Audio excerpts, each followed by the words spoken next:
اللہم صلی علی سیدنا محمد وعلی آل سیدنا محمد۔ واللہ عظیم ہے حضرت محمد مصطفیٰ، واللہ کریم ہے حلیم، کہیں دخل نہیں دیتے، چپ بیٹھے دیکھتے رہتے ہیں۔ ہاں کوئی زیادہ کہ کچھ زاری کرے تو اس کی زاری سن لیتے ہیں کہ تمہاری وجہ سے ہم دخل دیتے ہیں، ورنہ ہم نہیں۔ کیونکہ بادشاہ خادموں پر بھی مہربان ہوتے ہیں نا، ہوتے ہیں۔ تو یہ میری قوم ہے، یہ پاکستان ہمارا ملک ہے، میں کہتا ہوں ہمیشہ کے لیے حفاظت نگاہ مصطفیٰ میں آ جائے، یہ چاہتا ہوں۔ اس نے ان کو کہا تم کوئی جگہ بناؤ بڑی، میں سلسلے سے تم کو اجازت دوں وظیفوں کی اور نعت خوانی کی، ہمیشہ چلتی رہے۔ اس میں یہ نیت رکھو کہ اللہ تعالیٰ ہم تجھ سے یہ دعا مانگتے ہیں کہ نگاہ مصطفیٰ میں پاکستان رہے ہمیشہ، بس۔ نہیں آئے نہ پوچھا، چپ ہے۔ کچھ تمہارے بھی غلطیاں ہیں، کچھ یہ بھی دنیا دار ہیں، انہوں نے تم کو مارا، تم نے ان کو مارا۔ آقا جی قاتل مقتول جہنم میں جائے گا۔ مقتول کا پوچھا کیوں؟ تو قتل ہوا، کہا اس کے بس چلتا وہ بھی مارتا۔ اگر یہ نبی صلی اللہ علیہ وسلم کی طرف آ جائیں اور اپنا یہ معاملہ آقا جی کو پیش کریں، یہ تبھی پیش ہوگا جب یہ محمد مصطفیٰ کے غلام بنے نا، تو غلاموں کا خیال کیا جاتا ہے نا، یہ غلام بھی کریں ان کی، کہ ہم آج سے نبی صلی اللہ علیہ وسلم کی بات کا احترام کریں گے، نبی کے ان کی مرضی پہ چلیں گے۔ ہاں جی، دیکھو آقا جی کام کراتے نہیں کراتے، ان کے ہاتھ میں سب کچھ ہے جی۔ خدا کے بعد نبی پہ جو جھوٹ بولے وہ لعنتی ہے۔ سلسلے کی چیزیں بعضی حدیث کی طرح ہوتی ہیں، حدیث سے زیادہ مضبوط ہوتی ہیں۔ حدیث سے کیسے مضبوط ہوتی ہیں؟ حدیث سے تم نے سنا، اس سے سند سے، یہی ہے نا۔ ایک حدیث سے تم نے نہیں سنا، تم نے خود اس کی زبان سے سنا۔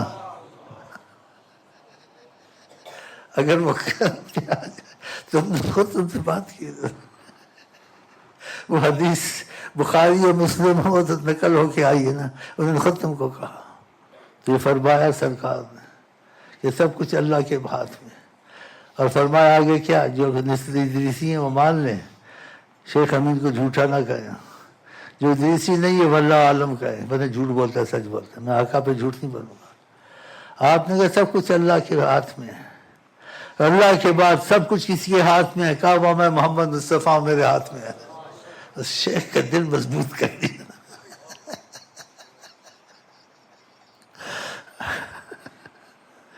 ایسے ایک واقعات میں طریقت کے ہوا کہتے ہیں، کچھ سوچ میں تھا، یقین کے باوجود آقا جی تنبیہ کی کہ تم کو ایسا نہیں ہونا چاہیے۔ کیسے کا نرم مزاج ہے نا۔ کہا میرے صحابہ مجھ پر یقین رکھتے تھے، میرے صحابہ مجھ پر یقین رکھتے تھے، اور اللہ نگہبان ہے، اور میں بیٹھا ہوں اور دیکھ رہا ہوں، تم کو کیا فکر ہے؟ اگر تم نے 5 وقت کی نماز نہیں چھوڑی اور وظیفے نہیں چھوڑے، سلسلے سے وفا کی، جو ہماری کتابوں میں آیا ہے کہ تمہاری سرپرستی کون کریں گے؟ حضرت محمد مصطفیٰ، تمہاری ضمانت اور کفالت وہ، پھر تم کو دنیا آخرت سے خوف رہے گا؟ اتنی بڑی بات ہے، خود سے بڑی بات نہیں، یہ سلسلے میں حاصل ہے، لیکن ان کو حاصل ہوتی ہے جو 5 وقت کی نماز نہ چھوڑیں اور شیخ سے وفا کریں، وظیفوں کو ناغہ نہ کریں، رابطہ ان سے رہے گا۔ اب رابطے کا کیسا پتہ چلے؟ تم کو واقعات پیش آئیں گے، وہ واقعات تم کو بتا دیں گے تمہارا رابطہ آج سے آقا جی سے ہو رہا ہے۔ کوئی نہ کوئی فضا تمہارے پاس آ جائے گی، یا وہ خود تمہارا سامنا نہیں کرانا چاہتے، کسی کو بھیج کے کہیں گے تم نے ایسے ایسے کیا، ایسے ایسے نہ کرو، تو ادھر ہی کانپ جائے گا کہ بات تو میں نے نکالی نہیں، یہ آدمی کہاں سے آ گیا؟ جو کہے گا آقا جی نے بھیجا ہے، پھر کانپے گا نہیں کانپے گا؟ وہ جانتے ہیں رابطہ کرانا، فضائل بنانے، ایسے واقعات پہلے پیش کیے ہیں آگے۔ تو میرا لب لباب یہی ہے، تم کو ان کے ہوتے ہوئے خدا کی قسم دین دنیا کی کسی کی ضرورت نہیں ہے، وہ تمہارے ضامن اور کفیل ہیں۔ اگر تم نے نمازیں نہیں چھوڑی اور وظیفوں میں ناغہ نہیں کیا اور سلسلے سے وفا کی، جس کو کہتے ہیں فنا فی شیخ، اس میں تم چلے اور غیرت تمہارے میں رہی، ہاں جی، تم خود دیکھ لینا۔ آدمی ایسی باتیں جرأت سے نہیں کہہ سکتا اگر ادھر سے تائید نہ ہو، بڑا ڈرتا ہے، جھوٹا پڑتا ہے تو پھر کتنی کیا اس کی عزت رہے گی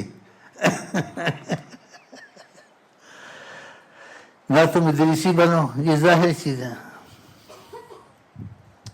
نہ تم دیوبندی بنو، بریلوی بنو، تم فقط لیلا مجنوں والے بنو، ہم عشق کے بندے ہیں کیوں بات بڑھائیں۔ جو اختلاف کی بات ہو بریلی میں، دیوبندی میں، کسی مذہب میں، وہ چھوڑ دو، ان بزرگوں کو برا مت کہ ان کا احترام کرو اور کہو واللہ عالم۔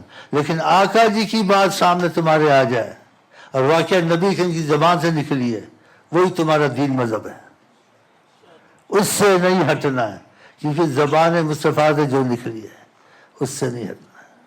مثلا آقا جی نے ابو بکر سے محبت کی، ان کی تعریف کی اور کہا سب کا احسان اتارا، ابو بکر کا احسان میں نے نہیں اتارا، اور کہا اللہ کے سوا کسی سے میں گہری محبت کرتا تو ابو بکر سے کرتا۔ تو تم نے شیعہ نہیں بننا ہے، شیعہ بنتے تھے، لیکن یہ بات سنی نا آقا جی کی کہ ابو بکر سے محبت کرتا ہوں، اس وقت اس مسئلے کو آگ لگا دو، اور جو ایسی بات بولے خدا اس کو بھی آگ لگا دے کہ محمد مصطفیٰ کی بات کی توڑ کرتا ہے، ان کی بات کا توڑ کرنا چاہیے۔ سارے ائمہ نے اس چیز سے بری ہوئی ہیں، کہہ کے بھی احتیاط کی ہے۔ یہ مولوی لوگوں کو پکا کر دیتے بریلی دیوبندی۔ ابو حنیفہ نے ایسے کہا، اگر تم دیکھو نبی صلی اللہ علیہ وسلم کی بات آ گئی ہے تو اذا اصح الحدیث فہو مذہبی، میرا مذہب یہ تم آقا کوئی مضبوط کلام مل جائے، آقا کہ ہو سکتا ہے میں سے کچھ رہ گیا ہو، بھول گیا ہوں، یا حدیث نہیں پہنچی میرے تک۔ دیکھ کیسی صفائی سے بات کی ابو حنیفہ نے۔ تو ہمارا ظاہری مذہب ابو حنیفہ ہے اور باطنی مذہب عشق کا مذہب ہے۔ تو اذا اصح الحدیث فہو مذہبی، ابو حنیفہ رضی اللہ، اگر تم کو صحیح حدیث مل جائے تو وہ میرا مذہب ہے، لیکن حدیث تم کو مل جائے اور پھر تم حدیث کو چھوڑو، ابو حنیفہ نے ایسے کہا تھا، ایسے مت کرنا، تو کتنی ان کی صفائی اور صداقت کا بامان ہے۔ امام مالک نے ایسے کہا، اگر تم کو نبی صلی اللہ علیہ وسلم کی بات پکی مل جائے، میری بات کو دیوار میں مارنا۔ اتنے بڑے بڑے امام تھے، انہوں نے نبی صلی اللہ علیہ وسلم کا احترام حرمت کی۔ تو مطلب ہے کہ کٹر یہ مولوی لوگ بنا دیتے ہیں۔ ظاہری بن گیا تو کوئی بات نہیں، لیکن حقیقت نہیں۔ تو آپ نیت کر لیں آج سے، آپ غلام مصطفیٰ ہیں، نیت پکی۔ باقی عمل میں کمزوری ہو گئی تو آہستہ آہستہ چلی جائے گی، نیت پکی ہے وہ خود تم کو مضبوط کر دیں گے۔ تو 5 وقت کی نماز تمہاری نہیں چھوٹنی چاہیے، اور وظیفے میں ناغہ نہ ہو، کیونکہ وظیفے میرے تو نہیں، سلسلے کے لا الہ الا اللہ کون لایا؟ حضرت محمد مصطفیٰ۔ درود شریف کون لایا؟ آقا جی لائے۔ قرآن کون لایا؟ آقا جی لائے۔ صحیح ہے غلط ہے؟ تو تم کو اس پر قائم رہنا چاہیے۔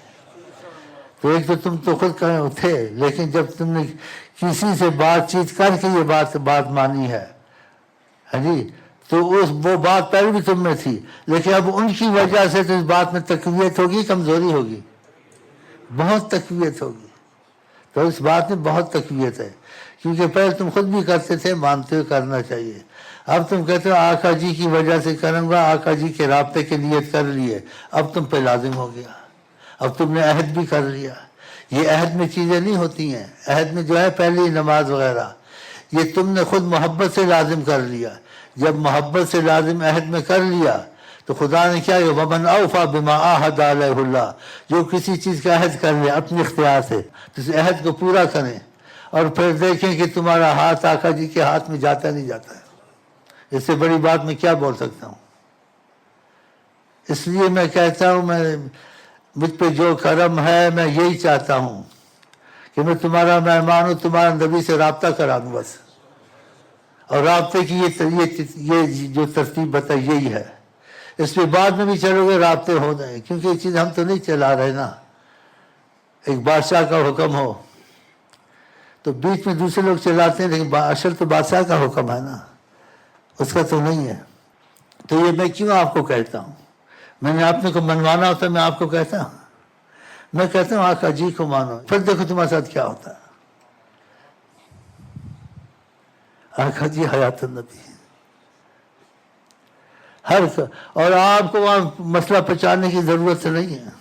جس دن نیت تمہاری ٹھیک ہو گئی نا اور دل ٹھیک ہو گیا تم کہو گے واللہ شیخ امین کا احسان بڑا ہے، جو اس طرف آقا کا رستہ دکھا گیا ہے نا کہ ادھر سے نہ ہٹنا، ہمارے تو دنیا آخرت راحت ہو گئی، تو خود ہی راحتیں تمہارے پاس آئیں گی، خود ہی سب چیز آئیں گی۔ ہاں، کسی کا مرید نہیں بننا ہے، مرید ظاہری بننا رستہ سیکھنے کے لیے۔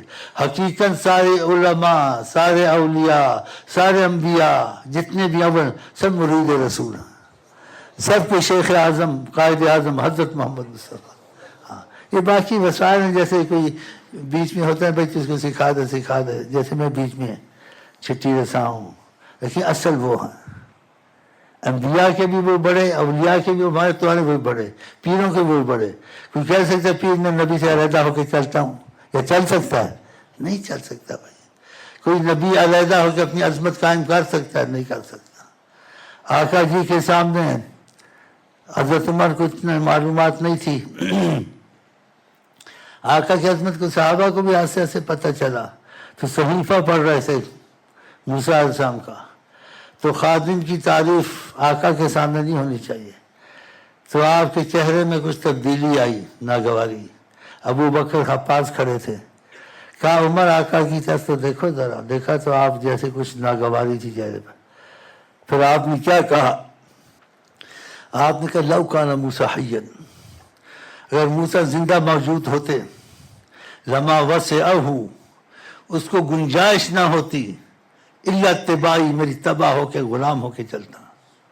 تم کیا تذکرہ میرے سامنے کرتے، اتنی بڑی بات ہے۔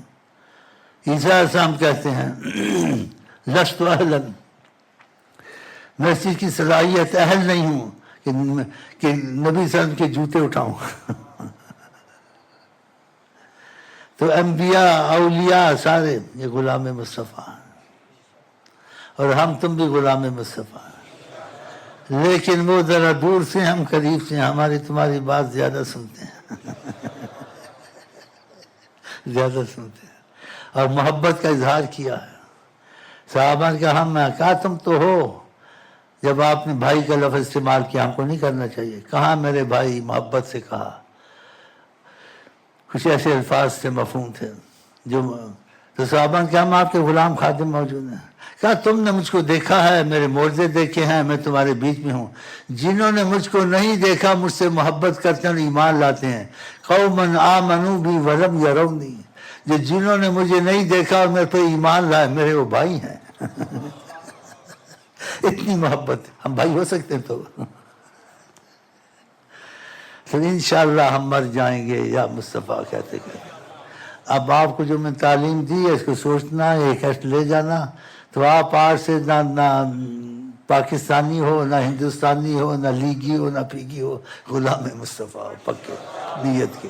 باقی عمل کی کمزوری ہے، وہ سب میں ہے، وہ خود ہی دور کر دیں گے جس دن تمہاری نیت پکی دیکھیں گے، روحانی مدد تم کو دیں گے وہ۔ ہاں، یا تم ایسے ہو گئے، تم کہہ گے میں 4 رکعت نہیں پڑھتا تھا، اب 100 رکعت پڑھ سکتا ہوں، مدد آ گئی ہے، مدد آ گئی ہے۔